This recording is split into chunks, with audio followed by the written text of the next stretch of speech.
GST क्या है?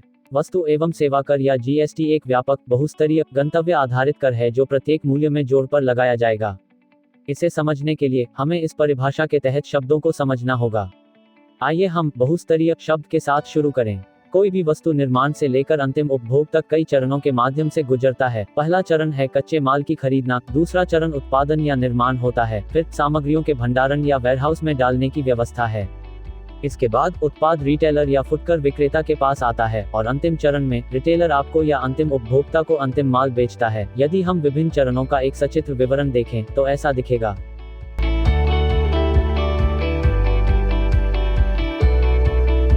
इन चरणों में जीएसटी लगाया जाएगा और यह एक बहुस्तरीय टैक्स होगा। कैसे, हम शीघ्र ही देखेंगे, लेकिन इससे पहले आइए हम वैल्यू एडिशन के बारे में बात करें। मान लें कि निर्माता एक शर्ट बनाना चाहता है। इसके लिए उसे धागा खरीदना होगा। यह धागा निर्माण के बाद एक शर्ट बन जाएगा, तो इसका मतलब है जब यह एक शर्ट में बुना जाता है, धागे का मूल्य बढ़ जाता है। फिर निर्माता इसे वेयरहाउसिंग एजेंट को बेचता है जो प्रत्येक शर्ट में लेबल और टैग जोड़ता है। यह मूल्य का एक और संवर्धन हो जाता है। इसके बाद वेयरहाउस उसे रिटेलर को बेचता है जो प्रत्येक शर्ट को अलग से पैकेज करता है और शर्ट के विपणन में निवेश करता है। इस प्रकार निवेश करने से प्रत्येक शर्ट के मूल्य में बढ़ोतरी होती है।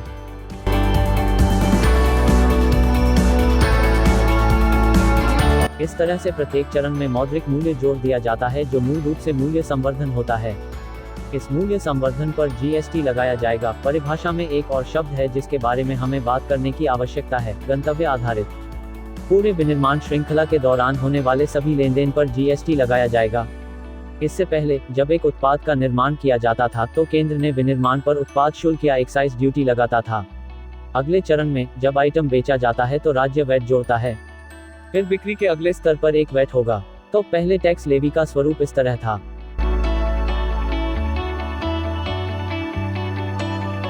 अब बिक्री के हर स्तर पर जीएसटी लगाया जाएगा। मान लें कि पूरे निर्माण प्रक्रिया राजस्थान में हो रही है और कर्नाटक में अंतिम बिक्री हो रही है। चूंकि जीएसटी खपत के समय लगाया जाता है, इसलिए राजस्थान राज्य को उत्पादन और वेयरहाउसिंग के चरणों में राजस्व मिलेगा, लेकिन जब उत्पाद राजस्थान से बाहर हो जाता है और कर्नाटक में अंतिम उपभोक्ता तक पहुंच जाता है तो राजस्थान को राजस्व नहीं मिलेगा। इसका मतलब यह है कि कर्नाटक अंतिम बिक्री पर राजस्व अर्जित करेगा, क्योंकि यह गंतव्य आधारित कर है। इसका मतलब यह है कि कर्नाटक अंतिम बिक्री पर राजस्व अर्जित करेगा।